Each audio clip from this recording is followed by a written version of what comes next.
পররাষ্ট্রমন্ত্রী খলিলুর রহমান যে কোনো সময় পদত্যাগ করে বসতে পারেন এবং এর পেছনে যে কারণটি সেটি মূলত গতকালকে রাতেই প্রধানমন্ত্রী মানে তারেক রহমানের বাসভবনে একটি ছোট্ট বৈঠকে খলিলুর রহমানের উত্তেজিত যে মনোভাব, উত্তেজিত কথাবার্তায় ক্ষুব্ধ হয়েছেন তারেক রহমান এবং সেখান থেকে খলিলুর রহমান উত্তেজিত হয়েই বের হয়ে যান। তার সঙ্গে যারা ছিলেন, এমনকি প্রধানমন্ত্রীর আহ, আহ, সঙ্গে আরো যারা ছিলেন, তাদেরও নানাভাবে সেখানে কিছুটা উত্তেজনাকর পরিস্থিতি তৈরি হয়। প্রধানমন্ত্রী নিজেও কিছুটা উত্তেজিত হয়ে পড়েন, পরবর্তীতে তিনি আবার শান্ত হন। আজকে সকাল থেকে মানে পররাষ্ট্র মন্ত্রণালয় যখন কার্যক্রম শুরু হয় এরপর থেকেই এই বিষয়টি রীতিমতো চাউর হয়ে যায়। মানে পররাষ্ট্র মন্ত্রণালয়ে আজ সকাল থেকে উম, এই তথ্যটি খুবই জোরালো হয়ে উঠছে যে এই যে দিল্লি পরিস্থিতি ঘিরে তারেক রহমানের সঙ্গে পররাষ্ট্রমন্ত্রী খলিলুর রহমানের মতবিরোধ রীতিমতো তুঙ্গে উঠেছে আরো 3 থেকে 4 দিন আগেই।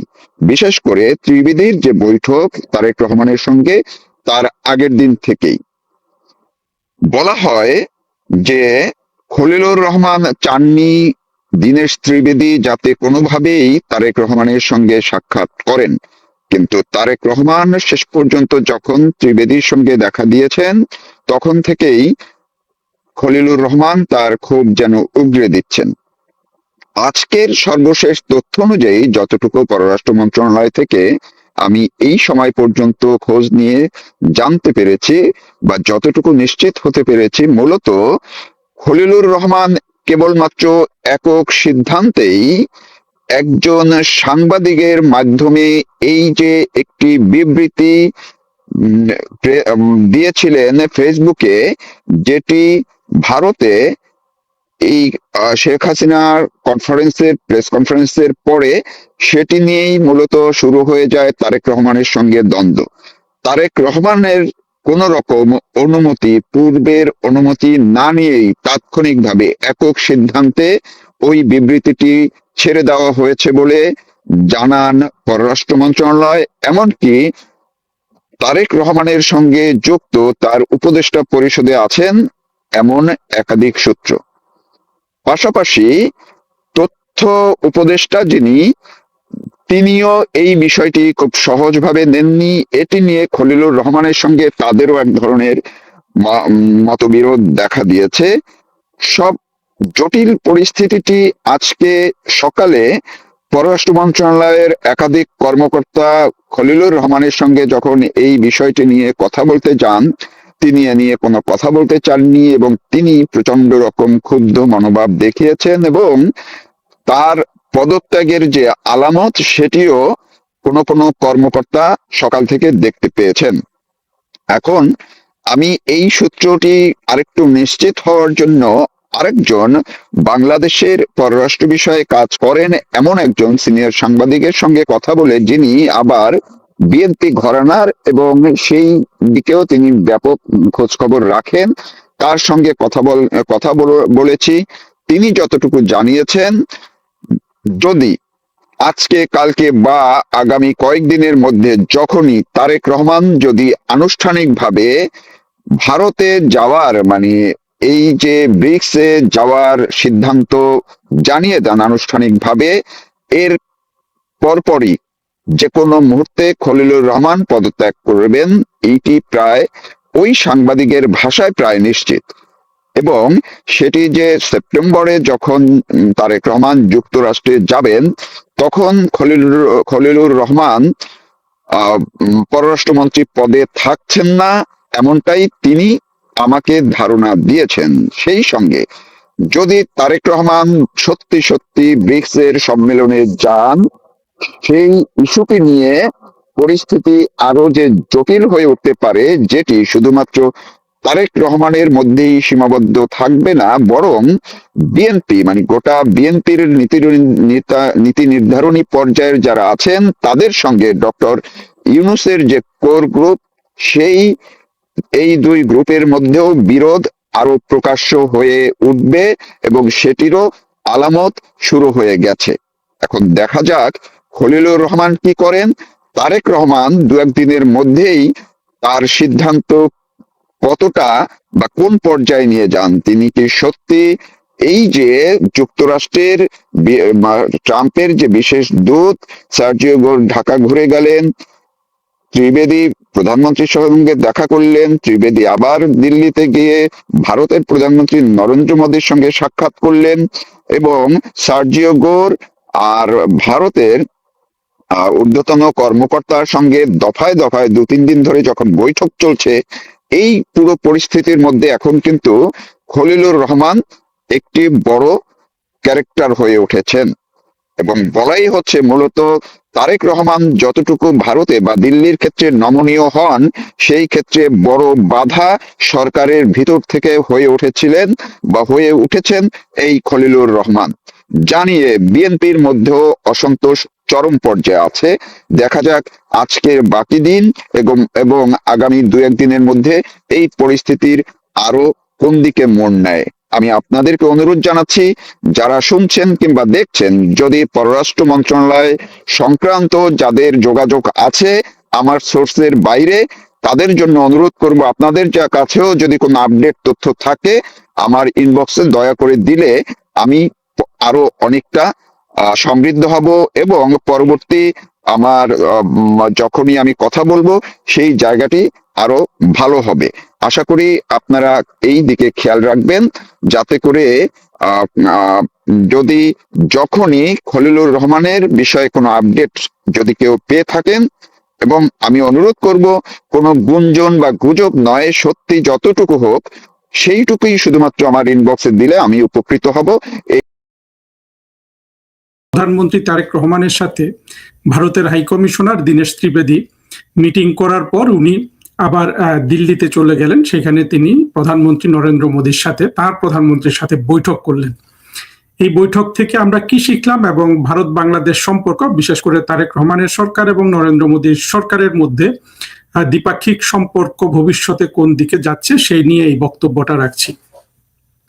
আপনারা লক্ষ্য করেছেন যে বাংলাদেশে অনেক কিছু ঘটেছে, আবার তেমন কিছুই ঘটেনি। বিশেষ করে গত বেশ কয়েকদিন, কিংবা আমরা যদি চীন সফর, তারেক রহমানের চীন সফরের ওই দিক থেকেও তাকাই এবং একটু পেছন থেকে না তাকালে আমরা কিন্তু ভালোভাবে ভারত বাংলাদেশ সম্পর্ক কোন দিকে যাচ্ছে সেটা বুঝতে পারবো না। চীন সফরটা আমি আপাতত বাদ দিই। আমরা যদি সার্জিও গড়ের বৈঠক থেকে দেখি, আমরা দেখেছি সার্জিও গড়ের সাথে তারেক রহমানের যিনি পররাষ্ট্রমন্ত্রী খলিল সাহেব, তিনি বৈঠক করে বাইরে এসে সাংবাদিকদের সামনে তিনি যখন কথা বলছিলেন, তিনি অত্যন্ত উত্তেজিত, ঘর্মাক্ত, একেবারে নাজেহাল কন্ডিশনে আমরা তাকে দেখেছি। কেউ বলতে পারবে না যে খলিল সাহেবের বয়স 70 বা 75, বিটুইন 70 and 75 হওয়ার কথা তার বয়স। সে 79 সালে ফরেন সার্ভিসে ঢুকেছিল এবং ইউএন সিস্টেমে দীর্ঘদিন চাকরি করেছে, 40-50 বছরের তার কেরিয়ার। কেউ বলতে পারবে না। মনে হচ্ছিল যে একটা বয়স্ক মানুষ, কিন্তু তার এই পররাষ্ট্র বিষয়ক বিষয়গুলোতে তার 4 থেকে 5 বছরের অভিজ্ঞতা, এরকম তার মনে হয়েছে। সে এত উত্তেজিত ছিল এবং যাচ্ছে তাই ভাবে ব্যবহার করছিল, এটা আপনারা দেখেছেন। পরবর্তীতে দীনেশ ত্রিবেদী সাহেবের সাথেও বৈঠকের পর এবং প্রধানমন্ত্রীর সাথে তাদের বৈঠকের পর, এই বৈঠকগুলো সবগুলাতে কিন্তু খলিল সাহেব এবং তারেক রহমানের উপদেষ্টা হুমায়ুন কবির উপস্থিত থাকেন। তারপরে খলিল সাহেব সাংবাদিকদের সামনে আসলেন, অনেকটা কম্পোজড ছিলেন, অন্তত যদি আমরা সার্জিও গড়ের সাথে বৈঠকের সাথে তুলনা করি। তারপরেও আমরা দেখলাম যে তার চোখে মুখে কিন্তু অতটা স্বস্তি নাই এবং তিনি নানান কথা বলেছেন। দুটো বিষয় যখন আমরা মিলিয়ে দেখি, তারেক রহমান সাহেবের যে মূল যে সমস্যা, উনি যে সমস্যা আসলে জড়িয়ে গেছেন 2024-এর জঙ্গি কোয়ালিশনের শরিক হিসাবে ক্ষমতায় এসে, যেটা শেখ হাসিনার জন্য অত্যন্ত স্বস্তিদায়ক ছিল, যেটা আমাদের আসলে পররাষ্ট্রনীতির মূল নীতি হওয়া উচিত, যেটা আমরা বলতে আমরা মুক্তিযুদ্ধের পক্ষের শক্তি, শেখ হাসিনার সরকার, বঙ্গবন্ধুর সরকার, আমরা কিন্তু এটা অনুসরণ করি অন্তত নীতিগতভাবে, যে আমাদের সবার সাথে বন্ধুত্ব, কারো সাথে বৈরিতা নয়। তারেক রহমান কিন্তু এসেছেন যে ভারতের সাথে বৈরিতা এবং যুক্তরাষ্ট্রের কাছ থেকে সেফটি সিকিউরিটি নেওয়া এবং চীনের কাছ থেকে অর্থনৈতিক সহায়তা নেওয়া, এই ধরনের একটা ধারণা নিয়ে জটিল কূটনৈতিক পরিস্থিতিতে তারেক রহমান সাহেব বাংলাদেশের সরকার প্রধান হয়েছেন। সেটা একেবারে কোনো জায়গায় কিন্তু কাজ করছে না। বিশেষ করে ভারতের সাথে সম্পর্ক রচনার ক্ষেত্রে তারেক রহমানের একটা পাশাপাশি দেশ অর্থাৎ প্রতিবেশী দেশ হিসাবে তো একটা বেসিক সম্পর্ক তৈরি করতে হবে। সেটা তারেক রহমান প্রথমেই জটিল করে ফেলেছেন। তারেক রহমানের মন্ত্রী, প্রতিমন্ত্রী, উপদেষ্টা এরা এবং তারেক রহমানের যে সমর্থক গোষ্ঠী আছে, বিশেষ করে 2024 জঙ্গি কোয়ালিশনকে যারা সমর্থন করে, যারা জঙ্গি কোয়ালিশনের মাধ্যমে বাংলাদেশ স্বাধীনতা বিরোধীদের হাতে পড়ে যাক, আওয়ামী লীগকে উৎখাত করুক, তারা চায় এদের খেয়াল খুশি মিটাতে গিয়ে তারেক রহমান দুটো শর্ত দিয়ে দিয়েছেন। শর্ত দুটো কি? যে শেখ হাসিনাকে হয় গ্রেপ্তার করতে হবে, না হলে তার কণ্ঠ স্তব্ধ করতে হবে। এখন এই শর্ত যদি ভারত সরকার পূরণ না করে, তাহলে তো তারেক রহমান কোনো ধরনের এঙ্গেজমেন্টে কিন্তু ভারতের সাথে যেতে পারেন না। এটা তার এখন ইজ্জতের সওয়াল হয়ে গিয়েছে। এটা কি আপনারা লক্ষ্য করেছেন? এইটা হলো তারেক রহমানের পক্ষ থেকে, যে তার ইজ্জতের সওয়ালটা হলো ভারতকে ওই কাজ দুটার একটা করে দেখাতে হবে। আর ভারতের যে হাইকমিশনার আছে ত্রিবেদী সাহেব, এখন এটা সুস্পষ্ট হয়ে গেছে যে নরেন্দ্র মোদী সাহেব ত্রিবেদী সাহেবকে একেবারে রাইট একটা চয়েস করেছিলেন তার হাই কমিশনার হওয়ার ক্ষেত্রে। এবং আমরা এটাও দেখতে পাচ্ছি যে যেটা সব জায়গায় শোনা গেছে, যে ভারত কিন্তু প্রাইম মিনিস্টার সরাসরি ভারত বাংলাদেশ সম্পর্কটা দেখবে।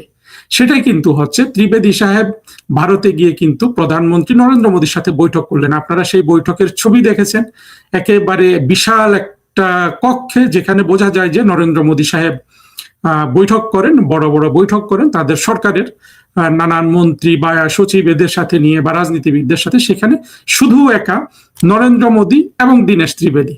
চিন্তা করুন, যেই দীনেশ ত্রিবেদীকে হুমায়ুন কবির পারলে স্টুলে বসায়, অর্থাৎ টুলে বসে, আমরা যেটাকে টুল বলি, তারেক রহমান উনি নবাবের মতো বসে একদিকে সরিয়ে রাখেন, সেই দীনেশ ত্রিবেদী আবার তার স্বদেশে কিন্তু পূর্ণ মন্ত্রীর মর্যাদায় তার প্রধানমন্ত্রীর সাথে সরাসরি কথা বলতে পারেন। আবার একই দীনেশ ত্রিবেদীর চোখগুলো আপনারা খেয়াল করবেন, অত্যন্ত বুদ্ধিদীপ্ত চোখ। তার চোখই বলে দেয় যে মানুষটা অত্যন্ত জ্ঞানী। তাকে বাংলাদেশে যত ধরনের অমর্যাদা করা হচ্ছে, তিনি কিন্তু বলছেন যে আমি আপনাদের আদর আপ্যায়নে অত্যন্ত আনন্দিত, আমাকে সবাই সম্মান করছে।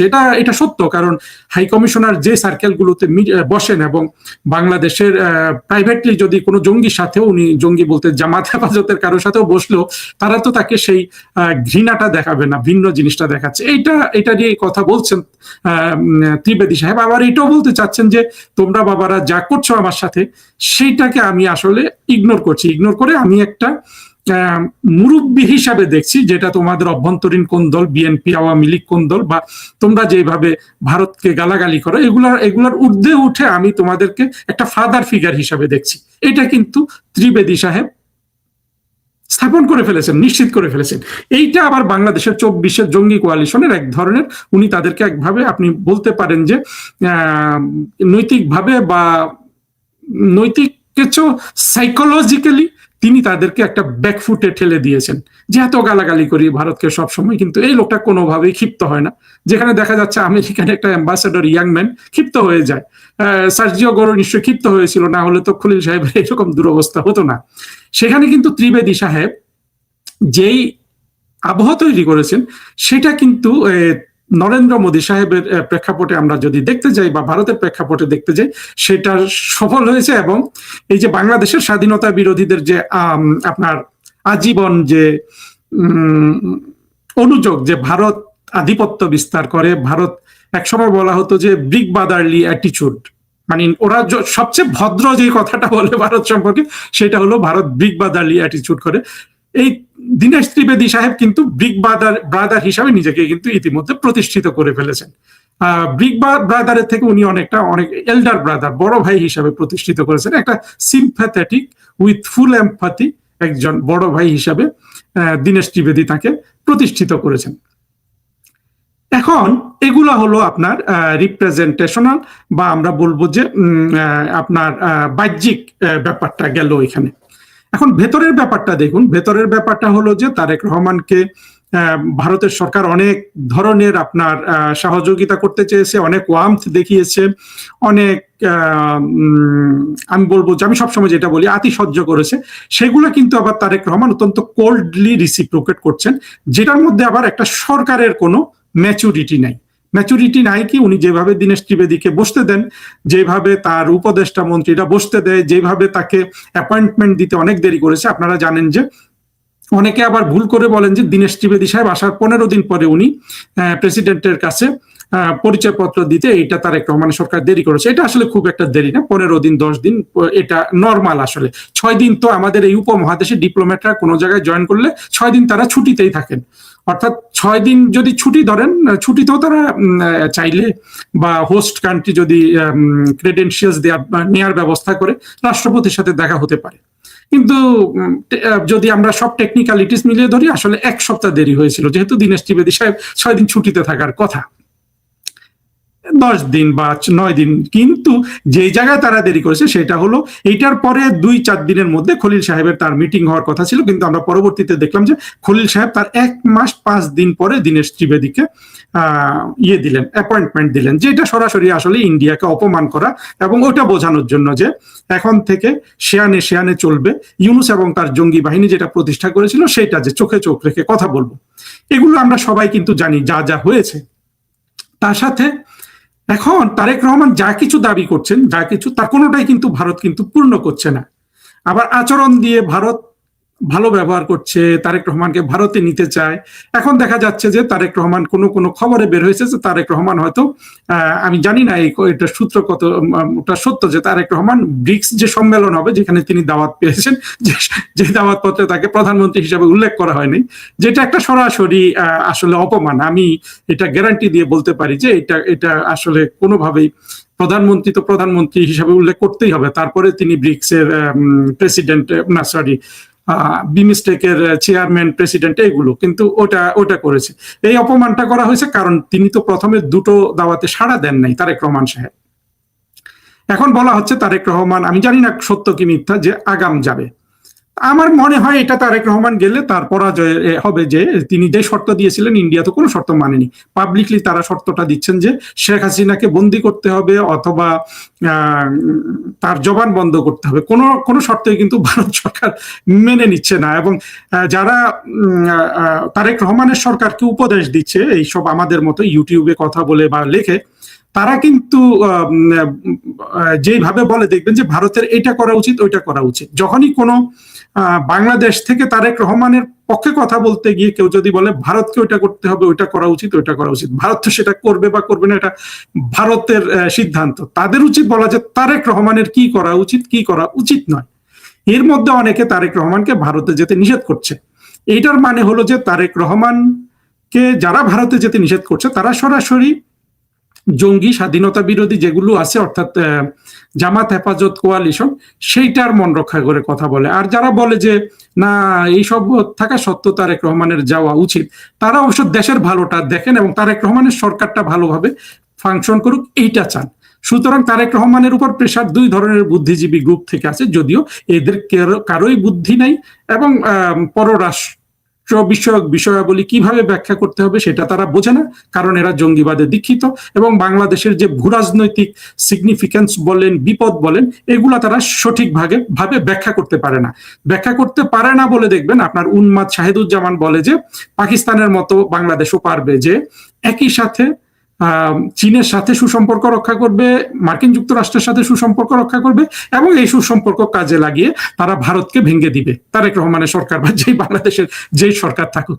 এই হলো ওদের আপনার চিন্তার সর্বোচ্চ বিকাশ, যেটা পরিপূর্ণ একটা উন্মাদনা। কারণ আমরা সাম্প্রতিক বছরগুলোতে দেখেছি যে মার্কিন যুক্তরাষ্ট্রের প্রেসিডেন্টের অস্থিতিশীল চিন্তা ভাবনা এবং ইনস্টেবিলিটির কারণে ভারত এবং চীন মোটামুটি তারা তাদের মধ্যে বোঝাপড়া বাড়াচ্ছেন এবং তাদের মধ্যে কনফ্লিক্টের অবস্থা, মানে কনফ্লিক্টের সম্ভাবনা অতীতের যে কোনো সময় চেয়ে এখন অনেক কমে এসছে। এই অবস্থায় তারেক রহমান সাহেব তার ইচ্ছে করে বলবো না, মানে তিনি যে জটিল পরিস্থিতিতে, যে অন্যায্য পথে বাংলাদেশের ক্ষমতায় অধিষ্ঠিত হয়েছেন, সেই অন্যায্যতা পরিপূরণের জন্য যে জটিল রাজনীতিতে তিনি, মানে পররাষ্ট্র বিষয়ক নীতি বাস্তবায়নে যে জটিলতার মধ্যে পড়ছেন, সেটার দিকেই তিনি ধাবিত হচ্ছেন। তিনি অনেকটা আচরণ করছেন, মনে করেন যে দুইজন যদি লড়াই করে, দুই মুষ্টিযোদ্ধা, একজন দেখবেন যে পারে না, যে অ্যাংরি, সে হঠাৎ হঠাৎ ঘুষি মারে। তারেক রহমান এটা করছেন, আর ভারত কিন্তু নীরবে ভালোভাবে তারা তাদের নীতিগুলো বাস্তবায়ন করে যাচ্ছে ঠান্ডা মাথায়। তাহলে এই অবস্থায় ভবিষ্যতে ভারত বাংলাদেশ, অর্থাৎ ভারত বাংলাদেশ তো আমি বলি না, কারণ আমরা দুটো বাংলাদেশ আছি। একটা বাংলাদেশ হলো তারেক রহমানের বাংলাদেশ, আর একটা বাংলাদেশ হলো মুক্তিযুদ্ধের বাংলাদেশ। তারেক রহমানের বাংলাদেশের সাথে ভারতের নরেন্দ্র মোদী সরকারের ভবিষ্যৎ সম্পর্কটা কি হবে? এখানে আরেকটা জিনিস মনে রাখা দরকার, যে ভারতে কিন্তু অন্য ধরনের বিভিন্ন ধরনের বিভিন্ন ধরনের অথরিটি আছে, যাদের মধ্যে আবার অনেক ধরনের আপনার অপিনিয়ন ডিফার করে, যদিও দেশের ক্ষেত্রে তারা সবাই এক। এখন যেটা এই কথাগুলোর প্রেক্ষিতে আমি যেটা দেখতে পাচ্ছি, যে তারেক রহমান সরকার ভারতে যান কি না যান, তিনি অলরেডি এই জটিলতার মধ্যে হেরে গেছেন। অর্থাৎ ভারতের সাথে বাংলাদেশের, তারেক রহমানের সাথে নরেন্দ্র মোদী সরকারের কোন রকম রাজনৈতিক সম্পর্কের বিস্তার ঘটবে না। ভারতে বাংলাদেশের বাণিজ্য বাড়াবে, এটা হবে না। ভারত বাংলাদেশে তার বাণিজ্য বৃদ্ধি করবে, এটা হবে। ভারত পানি দেবে না, তারেক রহমানকে সেটা মেনে নিতে হবে। এবং শেখ হাসিনা সরকারের বিষয়ে ভারতের সিদ্ধান্ত অনেকটা ডিপেন্ড করছে শেখ হাসিনার সিদ্ধান্তের উপর, কিন্তু শেখ হাসিনার নিরাপত্তা নিশ্চিত করার জন্য নরেন্দ্র মোদী সরকার অনেকটা ইন্টারন্যাশনাল যে ইথিক্স আছে, নর্মস আছে, তার অধীনে নরেন্দ্র মোদী সাহেব বাধ্য, যে যেহেতু শেখ হাসিনা ভারতে আছেন এবং শেখ হাসিনাকে ভারতে তারা অত্যন্ত উচ্চ মর্যাদায় রেখেছেন, একজন প্রধানমন্ত্রী সম্মান দিয়ে রেখেছেন। সেখান থেকে তিনি যখন বাংলাদেশে আসবেন, সেখানে ভারতের রেসপন্সিবিলিটির মধ্যে পড়ে যায় শেখ হাসিনার নিরাপত্তা নিশ্চিত করা। অর্থাৎ এই বিষয়টাও কিন্তু তারেক রহমানের যে চাহিদা, তার বিপরীত।